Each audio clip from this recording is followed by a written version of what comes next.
Hi, I'm Dr. Jackson Crawford. I'm a historical linguist specializing in the Old Norse language, currently teaching at the University of California, Berkeley, although I'm very happy to announce that as of August 2017, I'll be teaching at the University of Colorado. I'm back today with another one of my YouTube videos about a topic in language and myth. I often focus on subjects in Old Norse or Scandinavian language because that's my major academic specialty, but I also sometimes make videos about topics in more general, universal language history subjects, and that's what I want to talk about today. In particular, today I'm going to discuss very briefly a sample of some of the ways that language changes.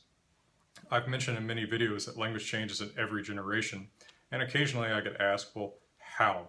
What exactly is happening when a language changes? Of course, that's also sometimes bound up with the question about why language changes. Well, the why is a lot harder to answer than the how, but I can briefly wax philosophical about the why. The main why that comes to my mind is prejudice. And I'm not talking about the 6th grade social studies essay meaning of prejudice. That's simply racism or sexism. I mean, when any two people meet one another, they are looking for a long list of different signs that are going to tell them this person is in my in-group or this person is in my out-group. What those signs are varies from individual to individual, from decade to decade, from place to place. But often one of the identity signs people are very attuned to, not necessarily consciously, is language. Each generation will typically have some subtle difference in vocabulary, in pronunciation, possibly even in grammar that is used to mark it off, again, maybe not consciously, from previous generations. Each generation wants to be hip. So, for instance, in modern English in California, you can see vocabulary differences that the current young generation uses that older generations don't, like hella. You can also see pronunciation differences, like the pronunciation of the vowel oo. Older speakers in California often pronounce the vowel oo far back in their mouth, food, but younger speakers typically pronounce it further forward in the mouth, food. No one is necessarily conscious of this, but they listen for it as a signal of identity with a younger or an older generation. Grammar can also change, for instance, the use of like to mean said in younger American English. So I was like, I'm going to the store, and she was like, don't go without your list, right? This does not make sense to someone 70 years ago, and a lot of older speakers still don't do this, but it's become very general English among people, say, 30-ish, or perhaps even older and younger. So these generational changes often have to do with identity of one generation being enforced against another, and then gradually those changes add up and produce a new stage of the language and eventually a different language. We have to remember that every generation is speaking a language that, from the perspective of some earlier generation, is bad. So imagine the most proper English that you can. Imagine, very Victorian sounding modern English. That is still bad English to someone from Shakespeare's time, which is bad English to someone from the time when Beowulf was composed, which is bad, some kind of Germanic language from the perspective of someone 1,000 years before that. Every language is a link in this chain. So these generational prejudices are part of it. Regional prejudices are part of it. Sometimes people will emphasize differences in regional pronunciation if their regional identity becomes very important, or they might submerge regional differences if they're beginning to identify more with a larger nation. In the United States today, you can see both processes where people often speak, again, maybe not consciously at all, more with a regional accent when they are among people from their region because they want to emphasize solidarity with them, but they suppress their regional accent for speaking to a national or mixed audience, as they don't want to be identified just with that region. And this push and pull can slowly differentiate accents into dialects and into languages. I'd like to talk a little bit about some of the phenomena that often happen in changing the sounds of a language. One of the most common types is assimilation. In assimilation, which covers a very broad spectrum of changes, basically what's happening is that one sound in a word is becoming more like other sounds in the same word. So, for instance, in the very word assimilation, which is put together in Latin from two words ad, to, and similis, same or similar, the D at the end of ad has assimilated. It has become like the S at the beginning of similis. Or consider the prefix in, which in Latin means something like the English prefix un. Impossible, the N has become an M in contact with the P because both sounds are made with the lips. Impossible instead of impossible. The N has moved forward to become an M, which is more like the pronunciation of the P at the lips. One common form of assimilatory phenomena is what we call umlaut. In linguistics, this is not the term used for the two dots put above a vowel in German, but rather for the phenomenon of one vowel in a word becoming more like a vowel elsewhere in the word. A very prominent kind of umlaut that affected English as well as all the other West and North Germanic languages, including German and Scandinavian, is I umlaut, where the vowel written I, i.e. the sound E, would change a vowel from a previous syllable in the same word, if pronounced in the back of the mouth, to be pronounced in the front of the mouth, like the vowel sound E is. So in a word like manis, the first vowel is ah, pronounced in the back of the mouth. The second vowel is E, pronounced in the front of the mouth. But by umlaut, an assimilatory phenomenon, the A in the first syllable gets pulled forward toward the I and pronounced in the front of the mouth as an S sound instead. So from manis to menis, sort of anticipatory assimilation.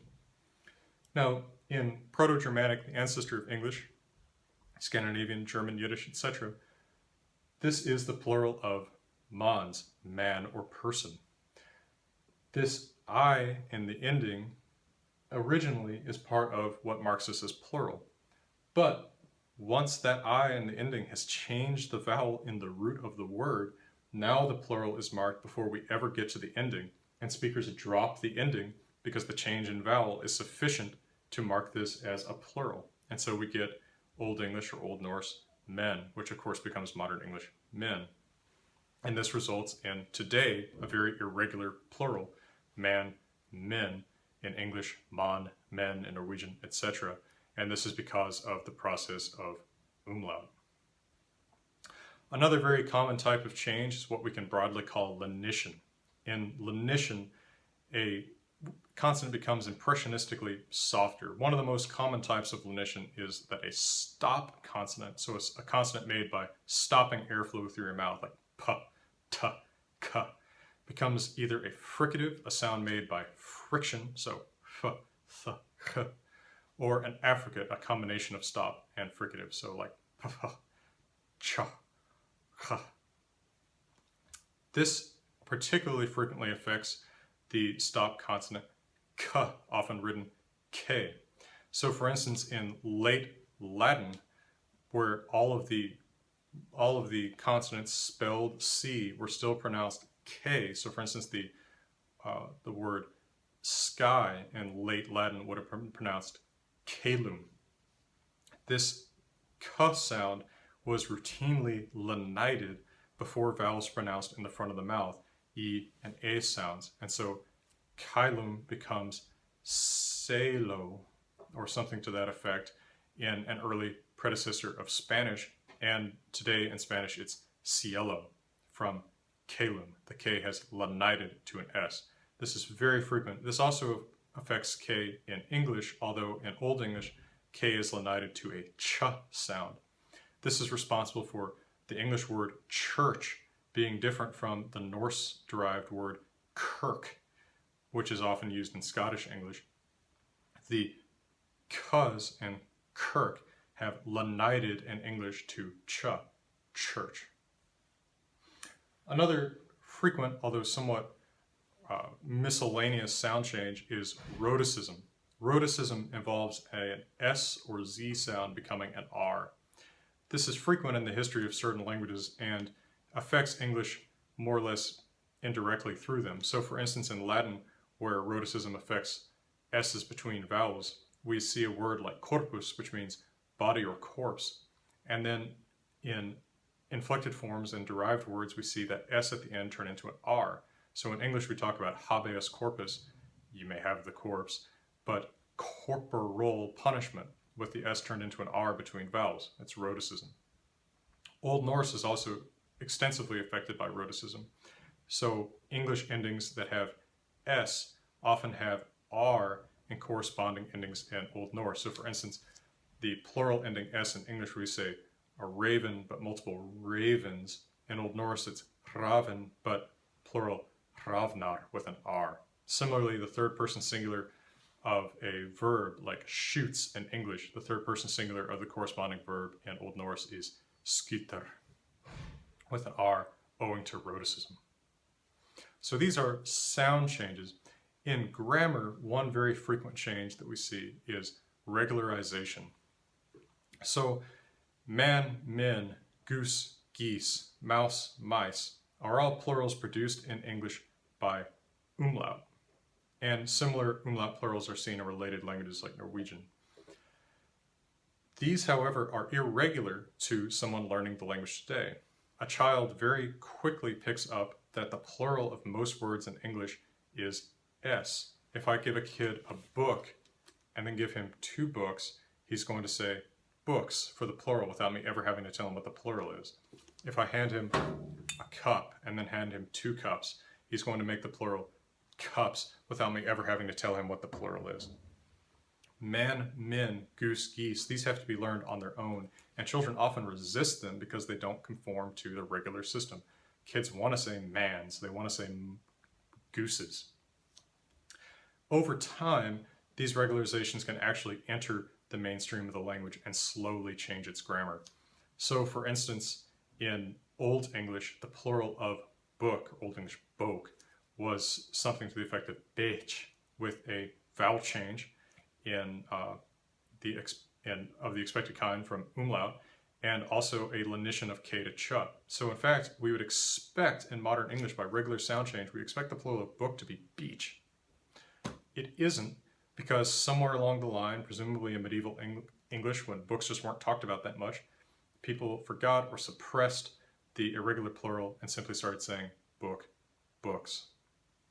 And over time, this can tend to vastly reorganize how a language is structured. This could continue happening in the future. It wouldn't be terribly surprising if 300 years from now, if something descended from English is spoken somewhere, that people regularly and correctly say things like man, mans, goose, gooses, or even for the past tense of an irregular verb like go, instead of saying went, they might say goed, right? Regularizing the grammar. But new irregularities always creep in. Language never really reaches a state of perfect logic. Well, I hope this has been somewhat useful in summing up some of the mechanisms by which language changes. I hope that you'll check out some of my related videos on this channel about language change and about the Old Norse language and the history of English too.